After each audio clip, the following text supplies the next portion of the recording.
L'Ordre des francophones d'Amérique pour l'Ouest canadien est décerné ce soir à Madame Renée Popov.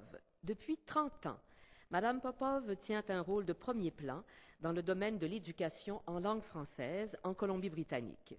Madame Popov a fait partie de divers comités et conseils d'ordre régional et provincial ayant pour but le développement de l'éducation en langue française en milieu minoritaire. Elle a notamment siégé au comité provincial pour l'élaboration d'une politique sur la francisation. Elle a été porte-parole et cofondatrice de la Coalition pour l'éducation en français en Colombie-Britannique. Femme d'affaires engagée, bénévole, passionnée, d'origine franco-ontarienne, Madame Popov a fondé la première association régionale de parents francophones en Colombie-Britannique. Comme militante, elle a lutté pour l'obtention du transport scolaire pour les élèves francophones de l'extérieur de la ville de Vancouver. Elle a par la suite occupé le poste de vice-présidente de la Fédération des parents francophones de cette province, puis elle a représenté la Colombie-Britannique au sein de la Commission nationale des parents francophones et de la Fédération nationale des conseils scolaires francophones.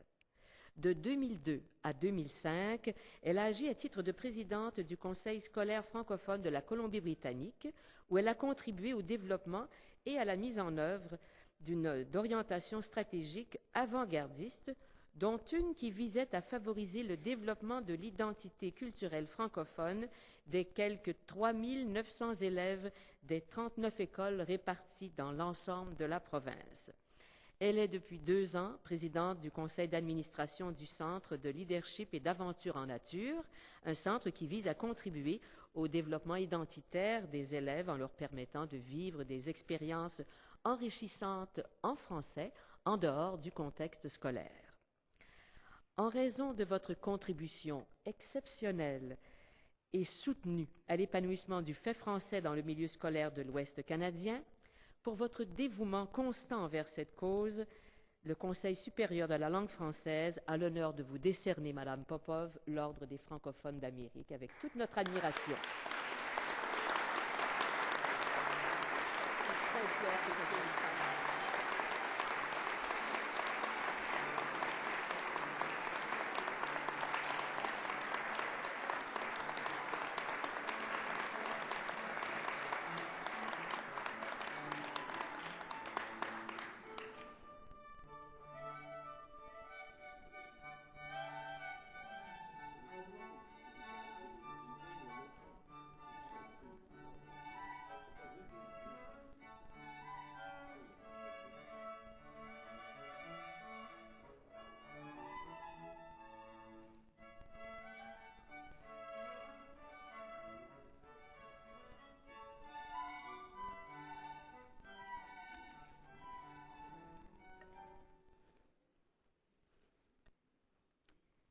Madame la sous-ministre Lachance, Monsieur le sous-ministre Dumas, Monsieur le président Wallon, Monsieur le maire, chers invités, collègues récipiendaires, parents, amis, mesdames et messieurs. J'aimerais dans un premier temps remercier sincèrement le Conseil supérieur de la langue française pour l'honneur que vous me faites aujourd'hui et qui rejaillit sur ma famille et sur tous mes amis et mes collègues militants de l'ouest du pays qui œuvrent en milieu minoritaire francophone. Fière de ma langue, de ma culture, de ma famille, j'œuvre depuis près de 30 ans à titre de bénévole en milieu minoritaire à l'extérieur du Québec et surtout dans le domaine de l'éducation. Mes 4 enfants, qui comme moi, ainsi que mes 7 frères et sœurs, ont tous été élevés à l'extérieur du Québec, parlent français et ont été éduqués avec cette belle langue qui est la nôtre. La victoire pour l'obtention de l'éducation de nos enfants en français et de la gestion scolaire sont le résultat de batailles de longue haleine devant les tribunaux provinciaux et hors des tribunaux par 2 générations de parents déterminés et engagés d'un océan à l'autre. Aujourd'hui, nous avons et gérons nos propres écoles.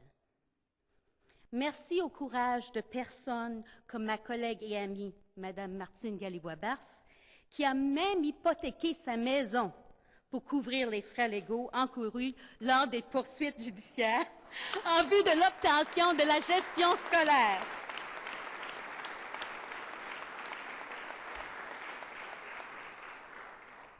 L'appui du Québec dans le cadre de ces batailles a toujours été plutôt mitigé, souvent inconditionnel, parfois tiède, selon les gouvernements au pouvoir et ou les ministres responsables.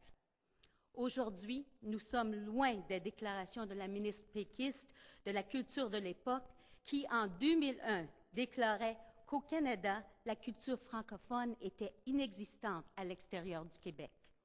Cette déclaration avait valu en personne une attaque en règle par mon autre moitié, M. Jean Waters, lors d'une cérémonie similaire tenue dans ce même salon en 2001.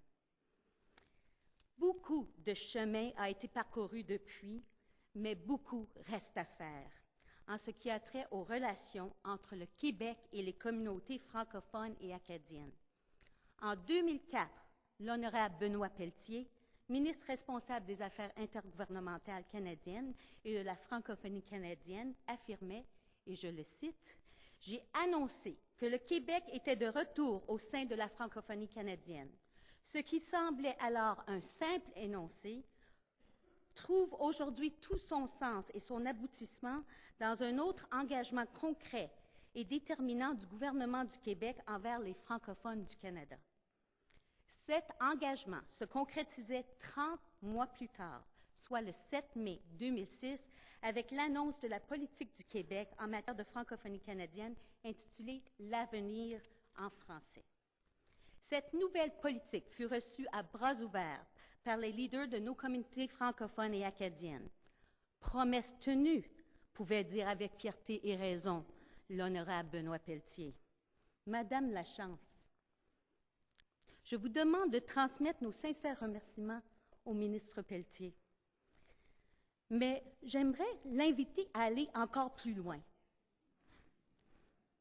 L'équivalent de 5 $ pour chaque francophone vivant en milieu minoritaire, c'est bien peu, considérant qu'une partie substantielle de cette somme provenait de fonds déjà existants. Malheureusement, nous ne pouvons pas voter lors de la prochaine élection. Mais décupler cette somme à 50 $ améliorerait certainement notre sort, et ainsi que sa popularité en milieu minoritaire, et nous permettrait de faire avancer les dossiers francophones qui nous tiennent tous à cœur. J'envie le Québec et certaines de vos lois qui protègent vous, votre langue et votre identité, mais malheureusement, pauvre franco-colombienne que je suis, je ne peux pas en bénéficier.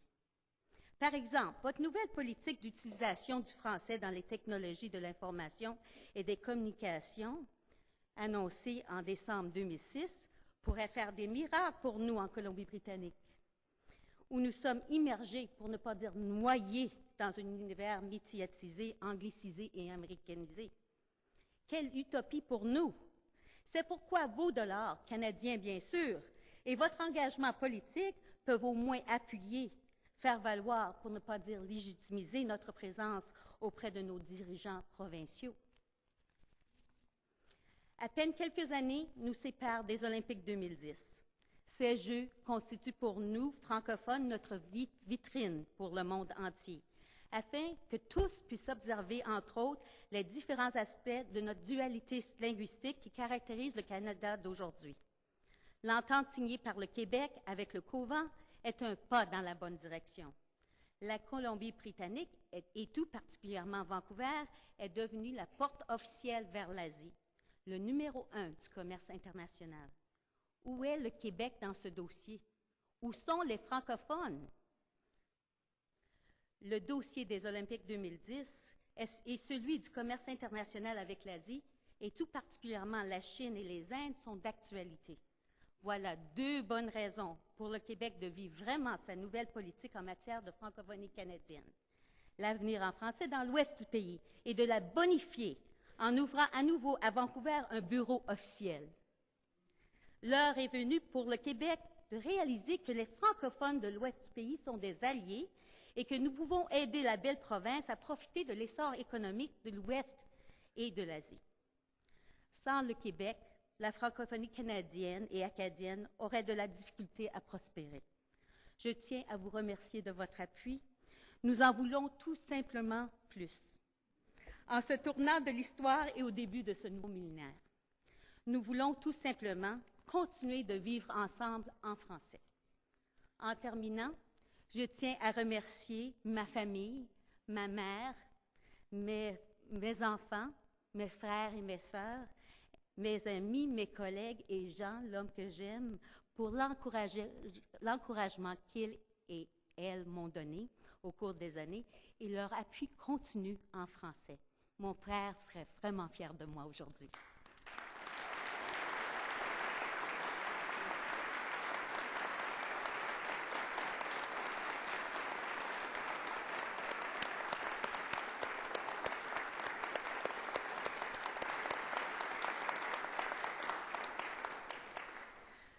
Il ne serait pas étonnant de retrouver un jour le nom René Popov en politique.